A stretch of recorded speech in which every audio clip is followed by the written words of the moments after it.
Good morning guys. So today we are going to do exercise 13.2 which is based on inverse proportion. The question number 1 is which of the following are in inverse proportion. Inverse proportion ये होता है कि अगर दो quantity है, if one is increasing the other one will decrease in the same proportion. So the first one is the number of workers on a job and the time to complete the job. अब आपको ये पता है कि number of workers अगर हम किसी काम को करने के लिए बढ़ाते हैं तो हमारा उस काम को कंप्लीट करने का टाइम जो होता है वो कम हो जाता है। ठीक, तो इसका मतलब ये है कि ये हमारा इन्वर्स प्रोपोर्शन है कि अगर हम एक चीज़ को बढ़ा रहे हैं तो दूसरी चीज़ कम हो रही है। मतलब अगर हम वर्कर्स को बढ़ा रहे हैं तो हमें टाइम कम देना पड़ रहा है। The time taken for a journey and the distance travelled in a uniform speed. अब ये पता है speed is equal to distance upon time होता है। ठीक, तो स्पीड अगर हमारी यूनिफॉर्म है ना, मतलब स्पीड हमारी क्या है, कांस्टेंट है, तो ratio of D upon T हमेशा क्या होगा, कांस्टेंट रहेगा ना। डिस्टेंस अपॉन टाइम का रेशियो क्या होगा, हमेशा कांस्टेंट रहेगा। और अगर रेशियो कांस्टेंट रहता है इसका मतलब वो क्या होता है, डायरेक्ट, यहाँ लिख दिए प्रोपोर्शन है, ये टी बना हुआ है, क्लियर, डायरेक्ट प्रोपोर्शन। अब आ जाते हैं हम थर्ड पार्ट पे, the area of cultivated land and the crop harvested. अब ये पता है कि अगर हम क्रॉप को हार्वेस्ट कर रहे हैं एक छोटे से एरिए से तो हमें कम मिलेगी, लेकिन अगर हम ज़्यादा लैंड ले रहे हैं तो जो क्रॉप होगी वो भी ज़्यादा होगी। इसका मतलब area of land cultivated increase करेगा अगर हम क्रॉप जैसे हम ये एरिया बढ़ाते जाते हैं लैंड का, तो जो हम क्रॉप लगाते हैं, जो फसल उसमें लगाते हैं वो ज़्यादा होगी। तो अगर एक चीज़ को बढ़ा रहे हैं तो दूसरी चीज़ भी क्या कर रही है, बढ़ रही है, तो वो हमारी डायरेक्ट प्रोपोर्शन हो जाएगा।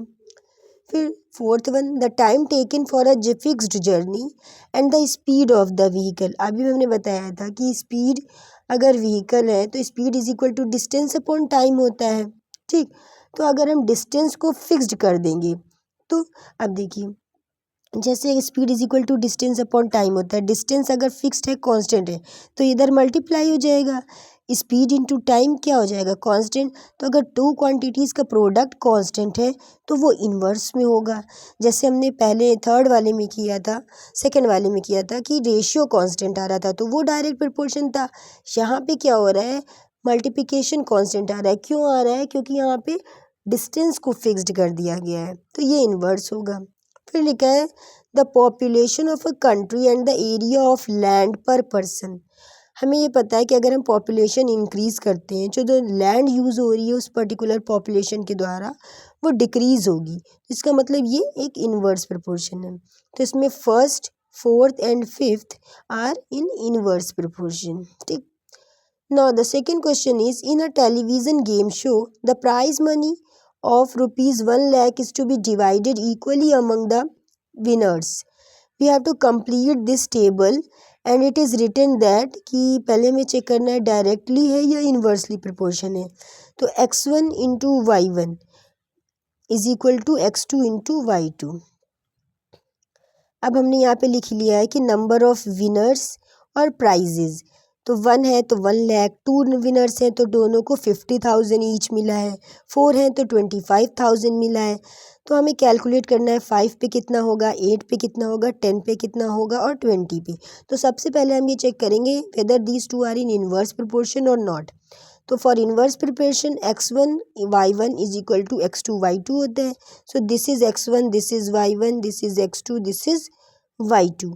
तो I have put the value 1 into 1 lakh is equal to 2 into 50,000। दोनों का मल्टीप्लिकेशन इक्वल आ रहा है, मतलब x1 y1 is equal to है x2 y2 के। इसका मतलब ये इन्वर्स प्रोपोर्शन की कंडीशन को सेटिस्फाई कर रहा है, means this questions are in inverse proportion, ये जो रिलेशन है। So now we will calculate this.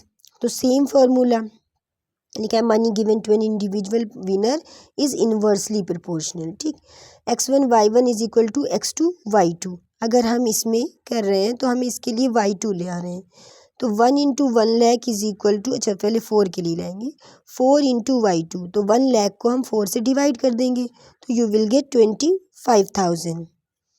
Same हमें 5 के लिए लाना है, तो हम क्या करेंगे, वही इसको 5 से डिवाइड कर देंगे तो हमारा 20,000 आ जाएगा।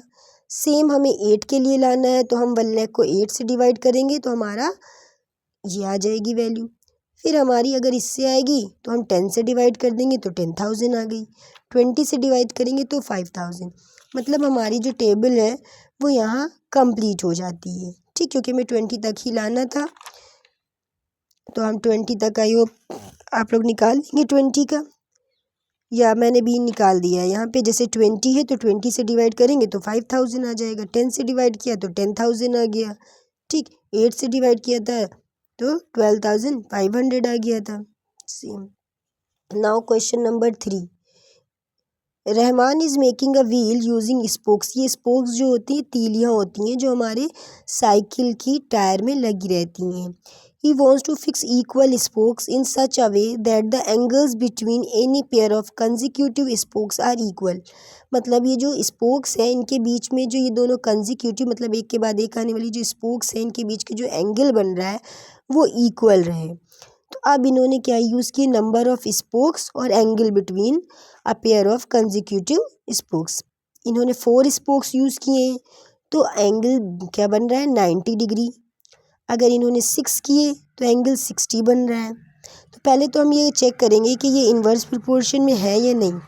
अच्छा, आपको पता है कि ये कंप्लीट एंगल बन रहा है और कंप्लीट एंगल 360 का होता है। 4 9 ज़ा 36 और मल्टीप्लाइड बाई 0 तो ये हो जाएगा 360। मतलब ये 360 की वैल्यू आ रही। 6 × 60 इज इक्वल टू 360। मतलब दोनों की वैल्यू सेम है। x1 अगर ये x1 है, ये y1 है, ये x2 है, ये y2 है, तो x1 y1 is equal to x2 y2। मतलब ये क्या है, दोनों इन्वर्स प्रोपोर्शन में आ रहे हैं। तो अब हमें 8 के लिए वैल्यू फाइंड आउट करनी होगी। तो नंबर ऑफ स्पोक्स 8 है तो हमें एंगल फाइंड आउट करना है। Same x1 y1 is equal to x2 y2। x1 y1 हम इसे कंसीडर कर लेते हैं, तो 4 × 9 इज इक्वल टू 8 × y2। हमें y2 की वैल्यू लाना है। 4 9 ज़ा 36 और ये इधर आ जाएगा। 8 से जब डिवाइड करेंगे तो वैल्यू आ जाएगी 45 डिग्री। तो अगर हम 8 स्पोक्स यूज़ कर रहा है वो, तो 45 डिग्री का एंगल बनेगा। Same x1 y1 is equal to x2 y2। इसी को x1 y1 ले रहे हैं, तो 4 × 90 इज इक्वल टू 10 y2। 10 से जब डिवाइड करेंगे तो 36 आ जाएगा। तो अगर हम 10 यूज़ कर रहे हैं तो 36। अब 12 स्पोक्स के लिए सेम करेंगे। x1 y1 is equal to x2 y2। 4 × 90 is equal to 12 y2। Dividing by 12 you will get 30। So this table completes here कि 8 है तो 45 डिग्री एंगल, 10 तो 36 degree, 12 30 degree angle. I hope ये आपको समझ आ रहे होंगे। नाउ क्वेश्चन नंबर 3 में ही आगे है, are the number of spokes and the angles form between the pairs of consecutive spokes in inverse proportion. तो यस, इन इनवर्स प्रोपोर्शन जैसे हमने कैलकुलेट किया था। अब आप यहाँ देख सकते हैं x1 y1 is equal to x2 y2। 4 × 90 is equal to 6 × 60। मतलब यस, फर्स्ट का आंसर सही है। बी में पूछ रहा है calculate the angle between a pair of consecutive spokes on a wheel with 15 spokes. मतलब अगर वो 15 स्पोक्स यूज़ कर रहा है, 15 तीलियाँ यूज़ कर रहा है, तो उनके बीच कितना एंगल बनेगा। Same formula x1 y1 is equal to x2 y2।